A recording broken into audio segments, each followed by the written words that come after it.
I saved my sister's laptop for free. She smirked and said I was useful, not impressive. Days later, a stranger paid me to restore his startup server, then offered me a real tech role. Now investors know my name, and she still asks if I fix screens. If you ask my parents to describe their children at any family dinner, you would hear the same little performance every time.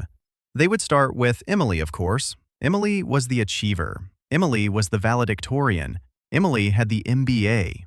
Emily worked in strategy consulting, which everyone said with a serious face, even though half the family still had no idea what that actually meant. Then there would be a pause, usually long enough for someone to take a sip of wine, and then they would get to me. And Zach, well, Zach is good with computers. That was my entire biography in my family. I had been good with computers since I was 10 years old and figured out how to unlock my dad's password-protected spreadsheet full of fantasy football stats. He grounded me for 3 weeks, but after that, at every party he introduced me like I was some adorable little tech trick, our little hacker. So naturally, my whole identity became Zach the IT guy, whether I wanted it or not. It did not matter that I taught myself to code by reverse engineering online games.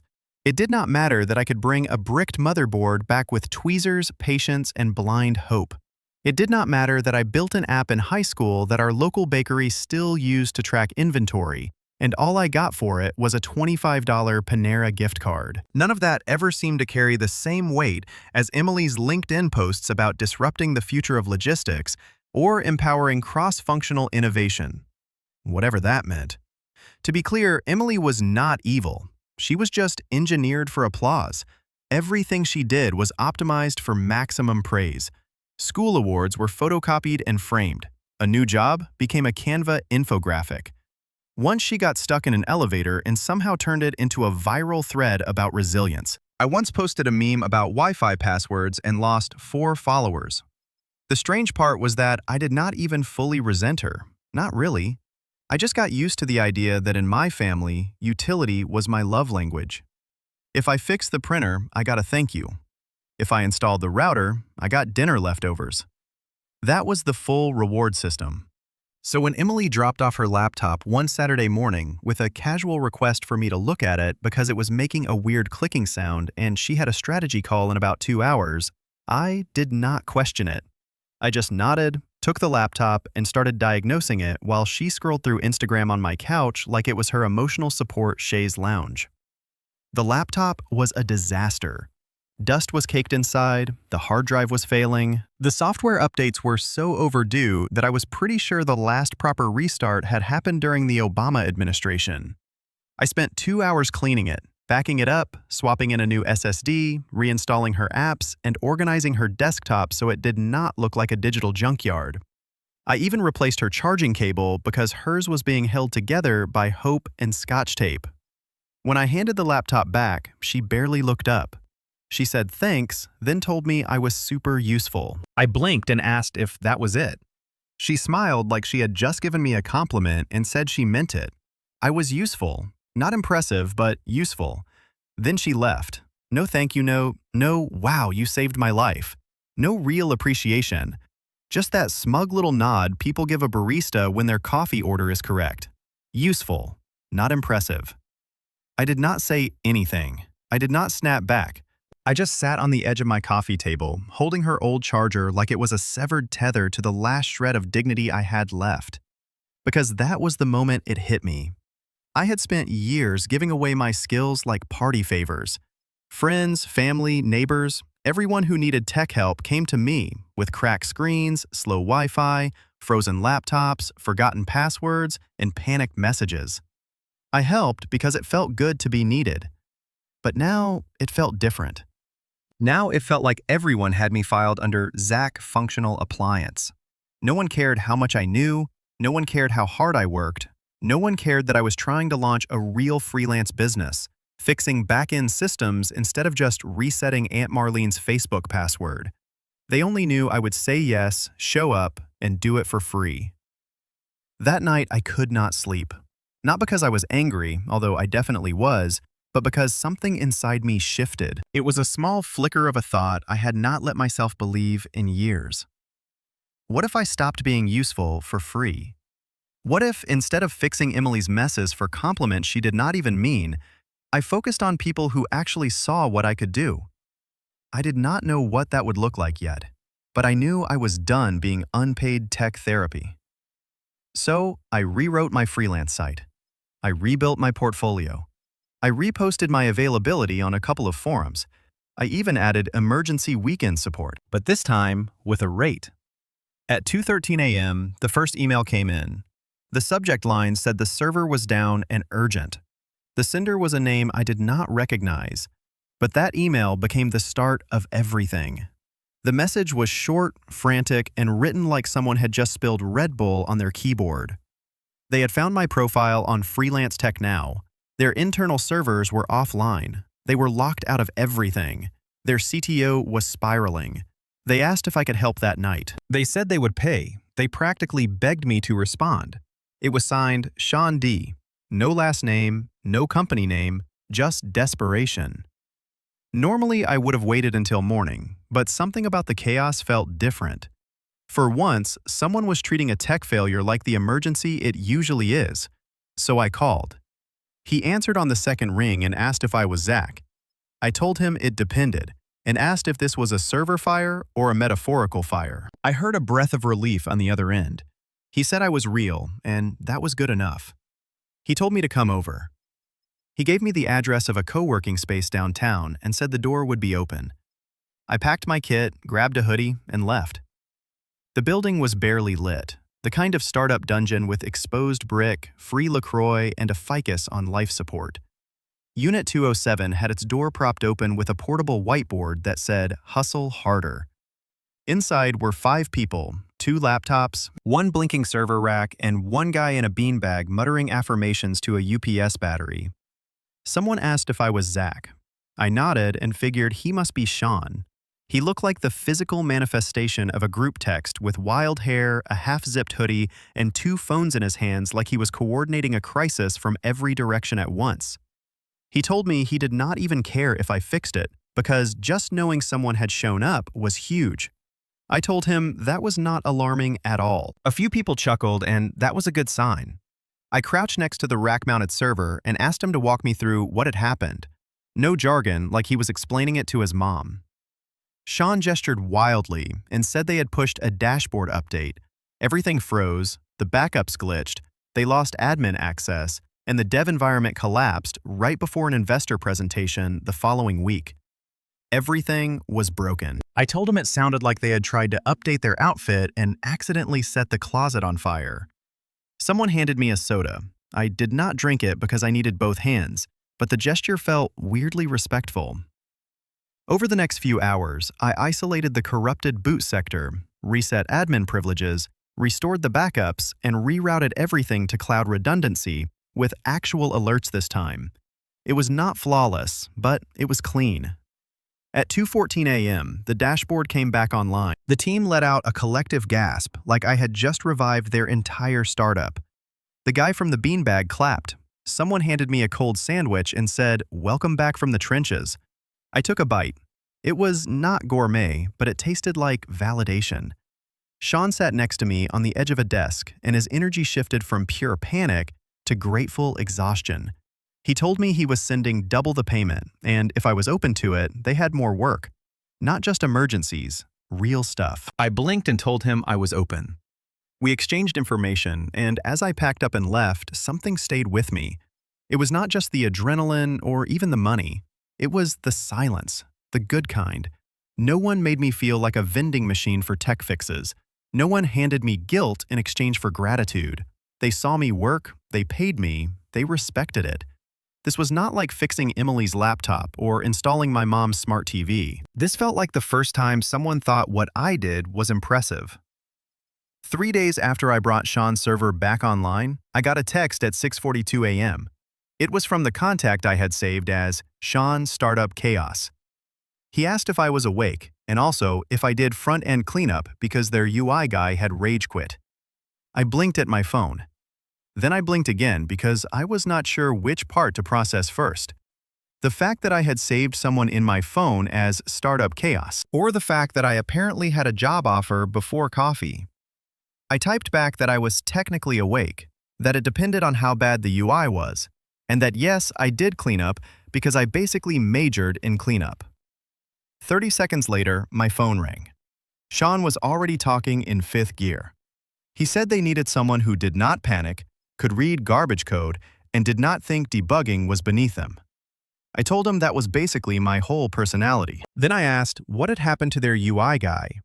Sean said the guy had claimed the color scheme did not vibe with his creative flow and quit in the middle of pushing a commit.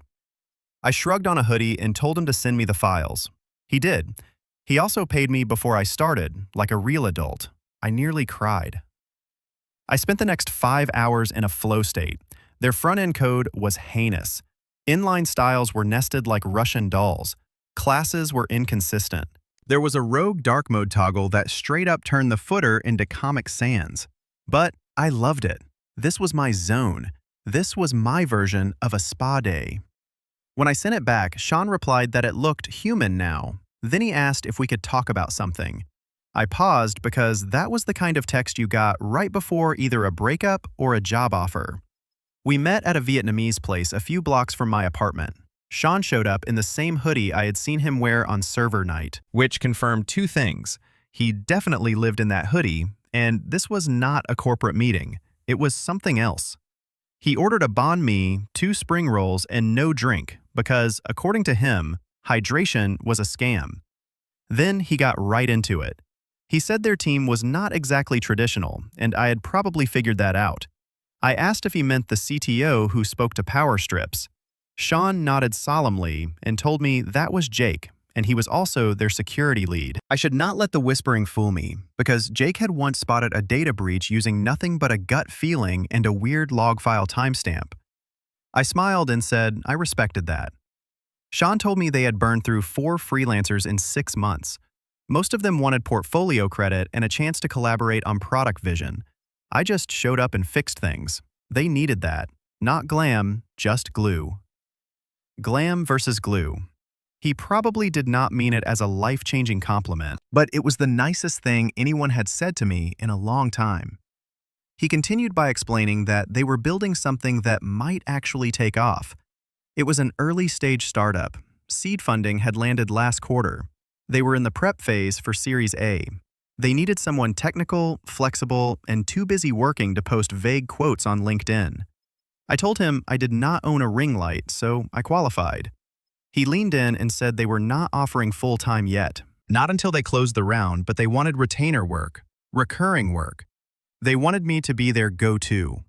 I did not answer right away, not because I was unsure, but because I did not want to seem too eager, which was stupid because I was eager. For the first time in forever, someone was inviting me to build, not just patch. I told him I was in. Sean smiled, offered a fist bump, and said we should break stuff and then make it better. When I got home, I sat on my bed and stared at the ceiling. It was not a full-time job. It was not flashy, but it was the first time I had been picked, not guilt-tripped, not begged, not cornered at a family party by Uncle Terry with a cracked iPhone and a sad story about how he dropped it near soup. Picked for something that mattered. And the strangest part was that I did not feel imposter syndrome. I felt ready. 3 weeks into the new gig, my kitchen table looked like a cross between a war room and a charging station. Sticky notes, Ethernet cables, and exactly 2 mugs of half-drunk coffee I kept forgetting to finish were scattered everywhere. I had never been busier, and I had never felt more useful. Not Emily's version of useful, like, thanks for resetting my Wi-Fi. Now, can you leave before my book club shows up? This was real. Tasks were paid. Work was respected. Sean would message me with something like, can you fix the offset issue on the user dashboard? And then he would just trust me to do it. No 47-slide pitch deck, no micromanaging, just, here is the problem, go. The team was weird in the best possible way. Jake, the CDO, who once whispered to a battery, turned out to be a cybersecurity savant who could sniff out malware faster than antivirus software. The designer April called herself aggressively minimal, which meant she refused to use drop shadows on principle. And Sean was chaos in a hoodie, but he listened. He delegated. He never once told me I was lucky to be included. The money was not wild, but it was steady. For the first time, I started saying I had a client meeting without flinching. It felt less like a lie and more like maybe this was just my life now. But of course, peace is a magnet for family interference. It started with a group chat ping from my mom. She wrote, "Hey Zachy, Emily said she has not heard from you in a bit. Everything okay?" Then she added another message asking if I was still doing my computer things. Then another one saying Uncle Darren needed help transferring photos from his laptop to his iPad and asking if she could give him my number. I stared at my phone like it had insulted my intelligence. Emily had not heard from me, as if I was the one who had disappeared, after calling someone useful but not impressive and leaving him holding a busted charger like a prize for participation. I did not respond right away. I thought about how, just a month earlier, I would have jumped at the chance to prove myself again. I would have said yes. I would have helped Uncle Darren migrate 6,000 photos of boats and barbecue tongs. Then maybe, just maybe, someone would mention me kindly at dinner. Not anymore. I typed back that I was super busy that month, with big project deadlines and could not take on side tech stuff right then. I hoped Darren figured it out. No emoji. No apology. My mom left me on red for 2 days. When she finally replied, it was just, "Oh, okay." Translation: "How dare you set a boundary, traitor?" Meanwhile, back in startup land, we were in full sprint mode. Demo day was coming up. The team was prepping the platform, running stress tests, and patching bugs like digital whack-a-mole. I offered to help with the back-end caching system, and Jake, yes, the Whisperer, handed me full access without hesitation. He told me I had good instincts. Better than most people, they had paid 10 times more. That sentence lived in my chest rent-free for a week. Then something weird happened. Emily texted me. She asked a quick question. She wanted to know the name of that server thing I had fixed the other day. No hello, no sorry I called you unimpressive, no apology for treating me like a household appliance. Just that. I stared at the message, wondering how she even knew. Had Mom said something? Had Emily seen a post? Or was this just one of her usual information grabs disguised as connection? I replied that the thing I fixed had 6 layers and 300 lines of bad code, so she would need to be more specific. She hit me with the classic, "LOL, never mind." And I laughed. Not because it was funny, but because for once, she was the one without answers. That night, I pushed my last code commit and shut my laptop early. I sat on the couch with actual food, not just chips and air, and scrolled through job boards. Not because I needed one, because I was curious, because I had options. And as wild as it sounded, I started thinking about my rates again. Not what I could charge, but what I should charge. I was not scrambling to seem impressive anymore, I just was. Quietly. Steadily. And with receipts. I never posted on LinkedIn much. It always felt like yelling into a boardroom full of people who clapped at pie charts. Plus, I did not think I had anything worth humble bragging about. That changed when Sean messaged me one morning and asked if I was okay with being tagged in their post about the demo launch because they were tagging contributors. I hesitated, not because I was hiding, but because I knew what tagging meant. It meant visibility. And visibility meant certain people might crawl out of the woodwork. But I said yes. The post went live the next day. It had a screenshot of our slick new dashboard, some startup jargon, and then right there in bold, a thank you to Zach B. for stepping in and making the impossible happen. I did not think much of it until my phone started buzzing. An old classmate liked the post. Then a guy I had not seen since freshman year economics. Then my mom. Wait, my mom? I opened the app and checked. There she was. No comment, no like, just a profile view. Then came the cherry on top. Emily viewed my LinkedIn profile. Twice. Some people are stealthy lurkers. Not Emily. Emily clicked through like she was shopping for intelligence. I stared at the screen almost laughing. This was the same woman who had once implied freelancing was just unemployment with a Wi-Fi password. Now she was creeping through my page like it held trade secrets. That weekend, Mom called. Not texted, not group chatted. Called. She greeted me in a bright sing-song voice, like we had not barely spoken in weeks, then asked how the computer work was going. I let the silence hang a beat too long, then told her it was going well. She said she had seen something online and asked if I had been mentioned in a post from a company. I told her yes, it was a startup I had been working with. She paused, then said, "Wow," and asked if it was full-time now. I told her no, it was contract work, but they treated me well. She did not know what to do with that. No 401k, no dental plan. How could I possibly be content? Then she dropped the real question. Emily had said she was surprised to see it. She thought I was still doing little projects for friends. There it was. I smiled and told Mom that things change. A few days later, I went over to my parents' house for dinner for the first time in months. Emily was already there, of course, perched at the dining room table with her laptop open like a judge presiding over the dinner rolls. She did not look up when I came in. She just gave me a casual, "Oh, hey." I sat down and said nothing. 15 minutes into dinner, during salad, she dropped it casually and asked how long I had been working with Sean. I told her since the server crash. She looked surprised that I did not try to deny it. Then she said she did not know I did infrastructure. I shrugged and said, I did not know she checked my profile twice in 24 hours. She flushed. Not a lot, just enough for me to clock it. She muttered that she had just been curious. I told her curiosity was healthy. Dad cleared his throat and said I had been doing really well lately. He asked if that was right, son. That was new. Praise at a dinner table from him? What timeline was this? Emily stabbed her lettuce like it owed her money. After dinner, she pulled me aside. She said she knew we did not talk much, then asked if Sean's company was legit. I told her it was. Then she asked if I was working with them on real stuff. I said yes. She looked almost lost and asked how that had even happened. I told her I showed up, did the work, and did not ask for applause. She did not respond. She just stared at me like she was trying to relearn who I was. Honestly, that was fine with me. The next message came 3 days later. Not from Sean, not from my mom, from Emily. She asked if I had a second. I stared at it for a full minute. We were not got a second people. We were more like, see you twice a year and pretend we do not remember middle school people. I replied and asked what was up. 10 seconds later, she asked if we could meet for coffee. I debated it. On one hand, every previous meeting had ended with her asking me to fix something, pay for something, or give her my Netflix password because I did not use it anyway.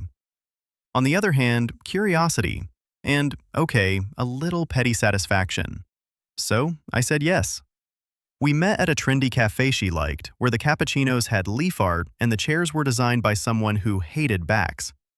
She showed up in her usual business casual armor, blazer blouse, subtle heels, like she was about to audit the entire building.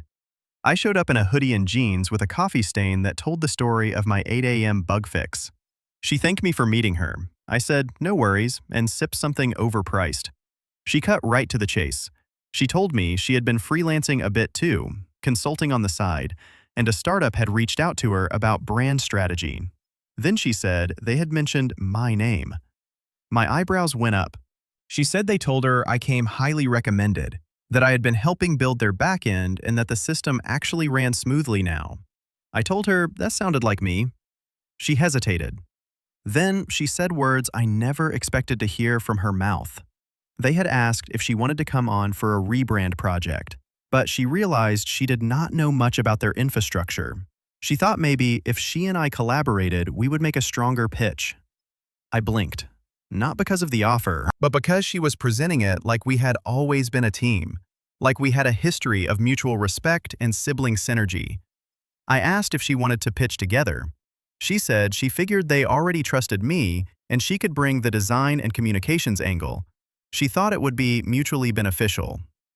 There it was, that corporate tone she used, like she was presenting to a board instead of talking to her brother. I took a breath and said her name calmly. Then I asked if she remembered what she said to me the day I fixed her laptop.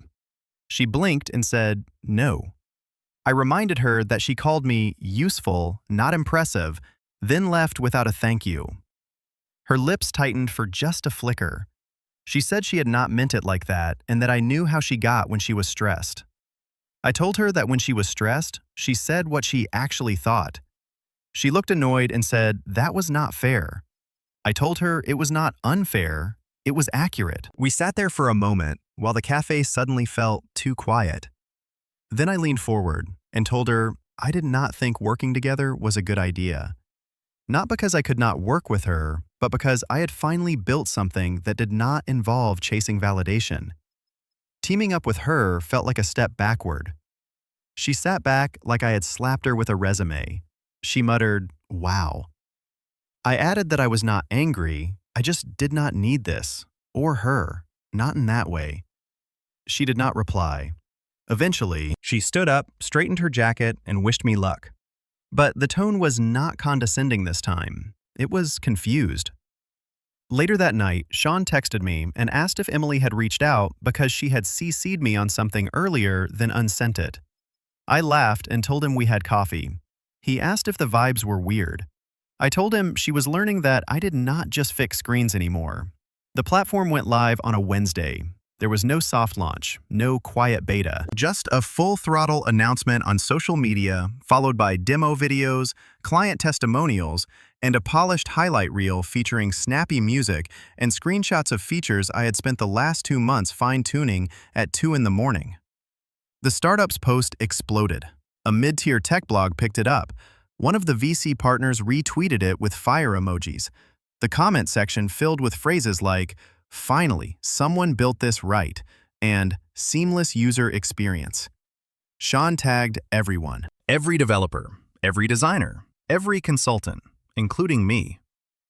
My name was front and center under the heading Platform Infrastructure and Stability Lead, Zach B. That one line changed everything. People I had not spoken to since high school reached out. A guy I used to tutor in geometry messaged me to ask if I was accepting clients. My old boss from the electronics store, the one who once told me to tone it down, sent a polite congratulations. But the best moment was when Emily called. I let it ring. She left a voicemail. She said she just wanted to say, "Congrats," she guessed. It was a big day. Everyone was talking about it. She said she had not realized I had gotten that far. Her voice sounded weirdly tight, like she had swallowed something too big to admit. Then she added that she knew we had not ended things great the last time we talked, but maybe we could catch up soon because she would love to hear more about what I was doing. Then she clicked off. Later that night, I checked Facebook. I did not even know people still used it, but Emily did. She had posted a status update saying that sometimes people you overlook end up surprising you, and that you should keep your eyes open. She said she was proud of certain folks that day. No tags, no names. But I knew, and so did everyone in our family chat. Uncle Darren replied with a thumbs-up emoji. Mom commented with a blue heart. I did not respond. I did not have to, because the next morning, my inbox had 2 new messages. One from a recruiter, one from an angel investor. Both had found me through the startup's demo video. At lunch, Sean called and asked me to guess who had asked if they were hiring a brand consultant. I did not even pretend not to know. I said Emily. He said, bingo. I sighed and asked if he had told her no. He said he told her they were moving in a different direction, which they were. I thanked him. There was a pause, and then Sean added that he had never asked if I was okay with all this attention. I thought about the pings, the offers, the voicemail, and the passive-aggressive Facebook wisdom quotes. I told him yes, because for once I did not have to scream to be noticed. I just did the work. He asked if it was also because it was driving my sister insane. I told him that was just a bonus. That night, I ordered takeout, sat back on my couch, and opened my laptop to check the launch error logs. There were none. Everything ran smoothly. Everything ran clean. Like it had been built by someone who was not just useful, but necessary. 2 weeks after the launch, I got invited to a networking mixer hosted by one of the VC firms backing the startup. It was in a rooftop lounge, real grown-up stuff, tiny appetizers, name tags, people saying, "Let's circle back," without irony. I wore my least wrinkled button-up and pretended not to be impressed by the skyline view. Sean introduced me to some of the investors and called me their not-so-secret weapon. I shook hands, made small talk, and did not spill anything on myself. Already a win. One of the investors asked about my background, and I gave him the short version. Self-taught, freelanced, fell into startup life by accident. He told me I had the instincts of someone who had been in the game a lot longer. I do not know what it was. Maybe the setting, maybe the shirt. Maybe the fact that I was standing there as myself and not as someone's free repair plan. But hearing that felt better than any family compliment I had never received. Then, in the middle of all of it, my phone buzzed. It was a text from Emily. She asked a weird question. She wanted to know if I still fix screens because her friend had dropped her laptop and it would not boot. I just stared at it. This woman had watched me get shouted out in tech blogs. She had seen me on company posts, LinkedIn tags, and family group chat praise parades. She knew what I did now, and still, she asked if I still fix screens. It was like asking a chef if they still microwaved popcorn. I did not respond right away. Instead, I handed my phone to Sean. He read it, then looked at me and asked if she was serious. I told him she was very serious. He asked what I was going to say. I took my phone back and typed, "Not anymore." Then I put the phone away and went back to the rooftop. 3 days later, I got a handwritten card in the mail from my mom. The front had a cartoon cat holding a tiny laptop. Inside, she had written that she just wanted to say how proud they were. Dad had shown my video to his bowling league. Emily had been quiet lately. She added a little laugh and signed it with love.